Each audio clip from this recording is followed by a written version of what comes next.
You've heard bedtime history, but this ain't that. These are true Western stories, with legends, betrayal, and justice, made to calm your mind and carry you to sleep.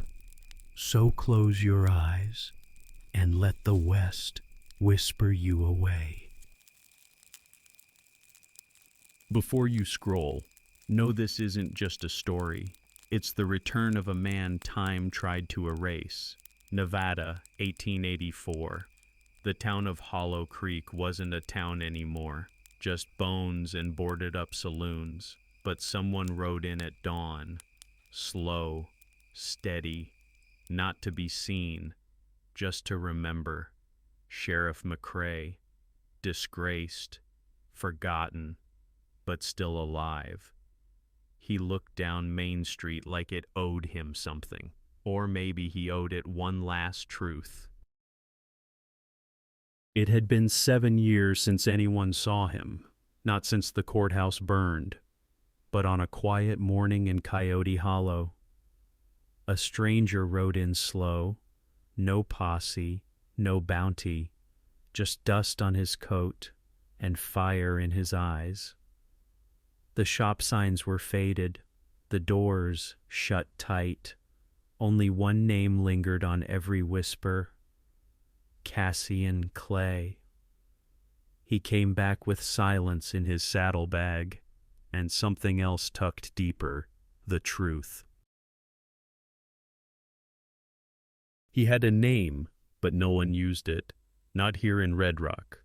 The townsfolk just called him the Boy, said he came from Yuma, said he dug his way out like a gopher straight through hell. And now he was sitting in the sheriff's office, waiting, not for food, not for mercy, waiting for the man who ruined his life to walk through that door. The wind outside stopped.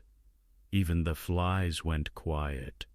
He stood up slow, one hand on the chair, the other on the coin in his pocket. The coin that started it all. This wasn't just a story about escape.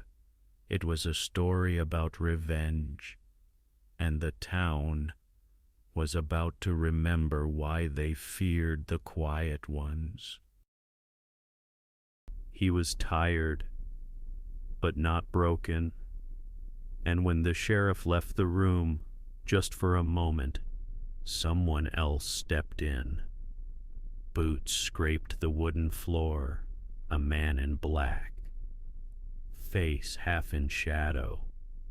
Not law, not outlaw.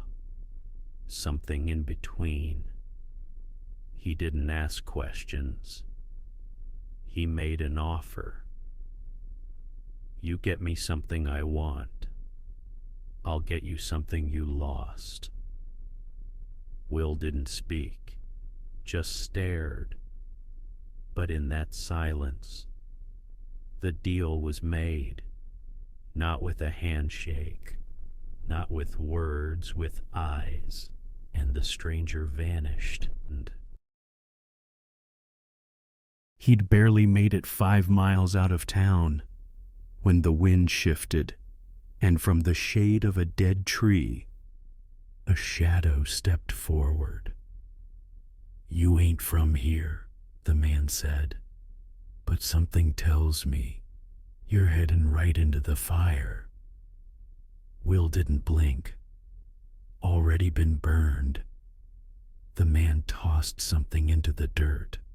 A coin, rusted, stamped with an old outlaw's name. Find this mark again, and you'll find the man who framed you. He rode alone, no map, no trail, just a name, whispered by a dying man. The wind pushed from the south, dry, heavy, like it wanted him to turn back. But Will didn't. The road to Red Hollow wasn't marked on paper, but it was carved in memory. Every rattling fence post, every shadow across the rocks, every ghost in the cactus.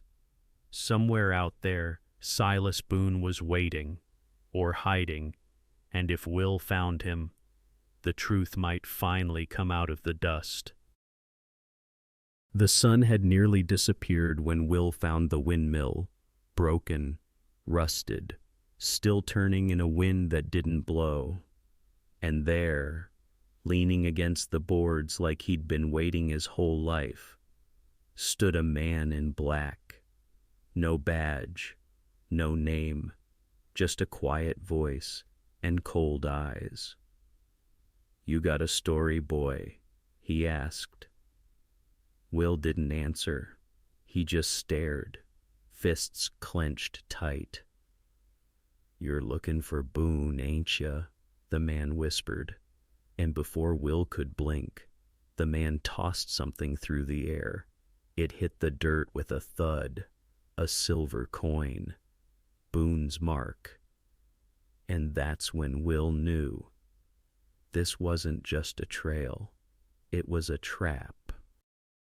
They sat across from each other, knees touching dust, neither man blinking. The stranger spoke first. "I rode with Boone once, before he turned dark, before the fires."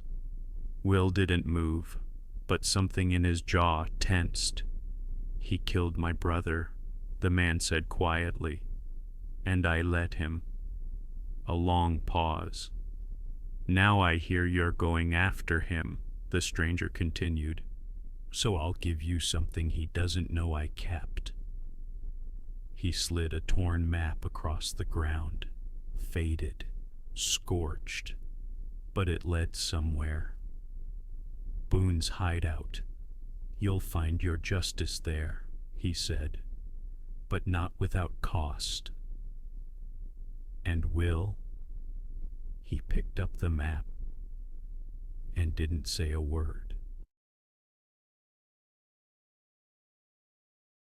The desert didn't speak, but it listened. Every hoofstep echoed like a memory. Every canyon wall felt closer. Will rode alone. The map burned into his mind, Boone's voice still burning in his past. He passed the place where his home once stood. Ashes now, wind blown. He didn't stop.